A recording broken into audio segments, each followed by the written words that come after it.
Yo.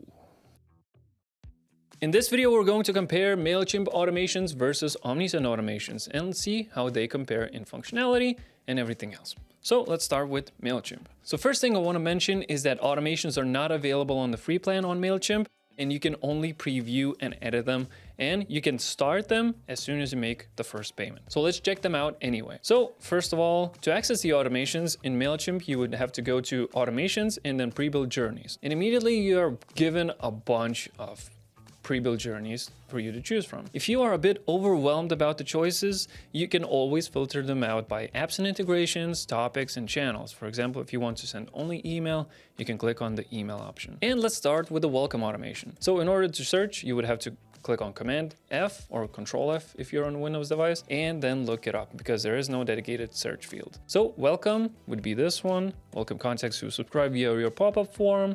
Welcome contacts and confirm their registration. That's using the Eventbrite integration apparently, and a bunch of others. So let's go with a very simple one. Welcome new contacts. So once you click on a pre-built journey, you're taken to this page where you can preview it and see what it would look like. So the trigger for this journey would be contact signs up to an audience and then send email, welcome email. So let's click on use this journey.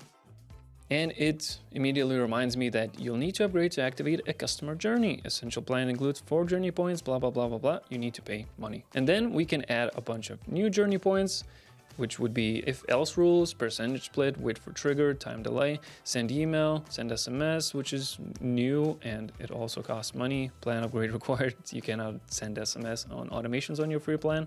So I'm just gonna remove it. And you can also send webhooks to your third-party services, which is pretty neat. You can group on group, tag on tag, update contact, etc. So for example, if I wanted to send a second email, I would just add a new journey point, time delay, and let's say 5 days. And add a journey point, send email. And once I select the email, I can immediately select the template, select the subject line, everything. But I'm just not going to do that for now because this is just a demo. Now, another neat thing about this automation builder or journey points builder, journey builder, I don't know what to call it, is you can add a new starting point. So if you want, you can add another trigger to activate this journey point, which is pretty neat. And if you want to check out how the emails would look like, you can click over here and send test emails. Send a test to, enter your email, and select the emails you would like to receive. Send a test, and there you go. So these are the basics of the Mailchimp journey builder. To recap, it has a lot of functionalities. You can add multiple triggers, you can add multiple journey points, but you would need to pay in order to continue because you cannot use this feature on a free plan.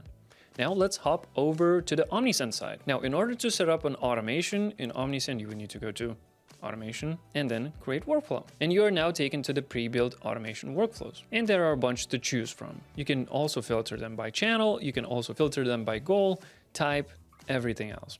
So there are welcome automations, there's 3 of them, cart abandonments, browse abandonments, basically all of the essentials, and even special occasions, for example, a birthday. But let's check out the welcome automation, and there are 3 options to choose from. So if you want to compare to Mailchimp, let's go with the one email option as well and see how that looks. And we are taken to the automation builder. Now this is what it's going to look like on Omnisend. So you have the trigger that is over here, subscribe to marketing, and there are 3 trigger filters. So channel subscribe to his email, sign up form for subscription is true. And then you wait for 1 minute, which is a standard practice. And then you send an email, which you can edit by clicking over here. So this is what the email is going to look like. And you can always add a bunch of elements to it, just like you would in Mailchimp if you were to design it. Now, what's interesting is the discount field over here, which is filled out automatically because I'm on a Shopify store. This is a Shopify specific feature, which is not available on BigCommerce or WooCommerce, for example. But it just fills out the discount code automatically based on the options that you select over here. Discount value, fixed amount, percentage, choose anything you want, and then send away. Once we're done, we can finish editing. And for example, if we want to add another email, we can also add a delay. What's a little bit different about Omnisend compared to Mailchimp is that we don't include the blocks by hovering over the empty spaces, but instead it's a drag and drop builder. So delay, email, and let's set a delay to 5 days as well. And then we can set up an email. I'm not going to do that now, but you get the point. Oh, and one more thing. If you want, you can also change the email to an SMS, which is also available on a free plan. And if you want to adjust the SMS, you simply click on it, sender's name, message text.